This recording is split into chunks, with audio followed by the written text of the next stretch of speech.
पहाड़ों के बीच एक लंबी घुमावदार सड़क है। चारों तरफ घना जंगल है और हर जगह जमी हुई बर्फ। सड़क के आखिर में एक विशाल पुराना होटल खड़ा है, सिल्वर क्रेस्ट होटल। सर्दियों में ये होटल लगभग खाली रहता है। युवराज अपनी कार होटल के सामने रोकता है। तीनों कुछ पल खामोशी से उस इमारत को देखते रहते हैं। युवराज कहता है कि यही जगह है जहां उन्हें 3 महीने तक काम करना है, बस होटल की देखभाल करनी है। सुहानी होटल को ध्यान से देखती है। उसे अजीब लगता है कि इतना बड़ा होटल है लेकिन यहाँ कोई मेहमान नहीं है। युवराज उसे बताता है कि सर्दियों में होटल बंद रहता है और मालिक ने सिर्फ एक केयर टेकर रखा है। अयान कांच के दरवाजे से अंदर झांकता है। अंदर लंबा लॉबी हॉल दिखाई देता है। वो कहता है कि यहाँ आवाज गूंजती है। वे अंदर प्रवेश करते हैं। लॉबी बहुत बड़ी है, ऊपर झूमर लटक रहे हैं, लेकिन चारों तरफ अजीब सी खामोशी है। होटल का मैनेजर उन्हें कमरे दिखाता है। जाते समय वो तीसरी मंजिल की तरफ इशारा करता है और कहता है कि एक बात ध्यान रखना, तीसरी मंजिल का कमरा 307 बंद है और उसे खोलने की जरूरत नहीं पड़ेगी। युवराज बस सिर हिला देता है, लेकिन अयान उस कॉरिडोर की तरफ कुछ देर तक देखता रहता है। पहले 2 दिन शांत गुजरते हैं। युवराज लॉबी में बैठकर अपनी कहानी लिखने की कोशिश करता है। सुहानी कमरों की सफाई करती है और किचन व्यवस्थित करती है। अयान अपनी छोटी साइकिल लेकर होटल के लंबे कॉरिडोर में घूमता रहता है। होटल इतना बड़ा है कि कभी-कभी उनकी आवाजें कई गलियारों में गूंजती हैं, लेकिन धीरे-धीरे कुछ छोटी-छोटी बातें अजीब लगने लगती हैं। एक शाम सुहानी को ऊपर से कदमों की आवाज सुनाई देती है, जबकि उस समय युवराज और अयान दोनों नीचे ही होते हैं। वो ऊपर जाकर देखती है। कॉरिडोर बिल्कुल खाली होता है। चौथे दिन अयान अपनी साइकिल लेकर तीसरी मंजिल पर चला जाता है। कॉरिडोर बहुत लंबा है। वो साइकिल चलाते हुए बीच तक पहुंचता है। अचानक वो रुक जाता है। खिड़की के पास 2 छोटी लड़कियां खड़ी हैं। दोनों बिल्कुल एक जैसी, एक ही सफेद फ्रॉक, एक ही चेहरा। वे चुपचाप अयान को देख रही हैं। अयान धीरे से पूछता है कि क्या वे यहाँ रहती हैं। दोनों लड़कियां एक पल के लिए एक दूसरे को देखती हैं। फिर उनमें से एक कहती है कि वे यहाँ हमेशा से हैं। दूसरी लड़की हल्की मुस्कान देती है और कहती है कि वो उनके साथ खेल सकता है। अयान कुछ समझ नहीं पाता।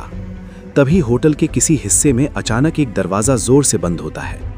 अयान एक पल के लिए पीछे मुड़कर देखता है। जब वो वापस सामने देखता है तो कॉरिडोर खाली होता है। उस शाम वो सुहानी को सब बताता है। वो कहता है कि तीसरी मंजिल पर 2 लड़कियां रहती हैं।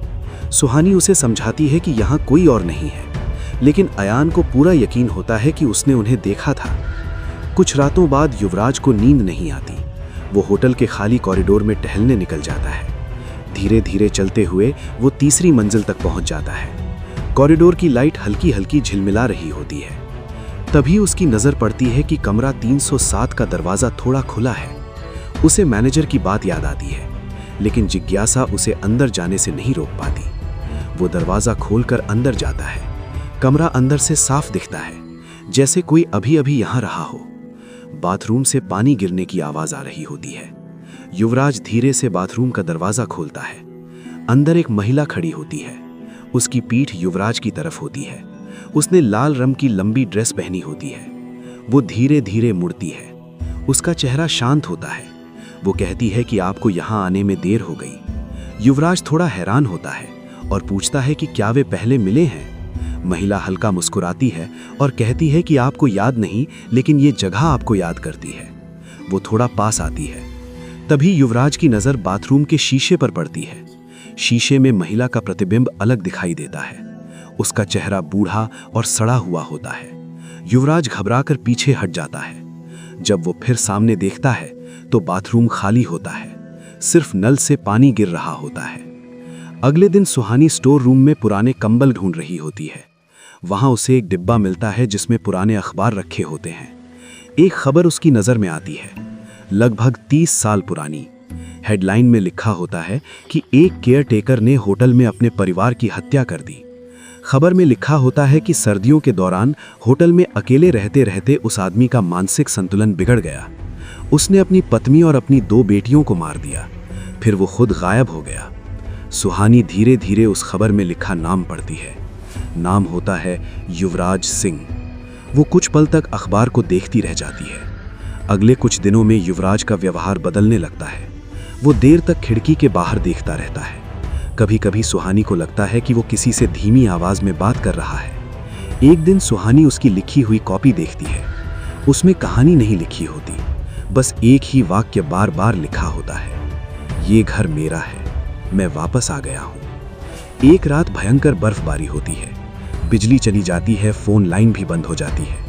अंधेरे होटल में युवराज स्टोर से निकली कुल्हाड़ी लेकर चलता है। उसकी आवाज शांत होती है। वो कहता है कि अब उसे समझ आया है कि ये जगह उन्हें जाने नहीं देगी। वो कहता है कि वो पहले भी यहाँ था, बस उसे याद नहीं था। वो उस दरवाजे को तोड़ने लगता है जहां सुहानी और अयान छिपे होते हैं। किसी तरह वे पीछे के दरवाजे से भाग जाते हैं और बर्फ में दूर निकल जाते हैं। कुछ दिनों बाद पुलिस होटल की जांच करती है, लेकिन उन्हें युवराज का कोई पता नहीं चलता, जैसे वो होटल के अंदर ही कहीं खो गया हो। घर लौटकर सुहानी अपना सामान देख रही होती है। उसे एक पुरानी फोटो मिलती है। शायद वो उसी अखबार के डिब्बे से गिर गई थी। फोटो में होटल की एक पुरानी पार्टी दिखाई देती है। बहुत से लोग खड़े होते हैं। उनके बीच एक आदमी भी खड़ा होता है, केयरटेकर। सुहानी फोटो को ध्यान से देखती है। वो आदमी युवराज होता है। बिल्कुल वही चेहरा, वही उम्र, जैसे फोटो आज ही खींची गई हो। फोटो के नीचे लिखा होता है विंटर स्टाफ 1994। फोटो के पीछे एक लाइन लिखी होती है, कुछ लोग यहाँ काम करने नहीं आते, वे वापस आते हैं।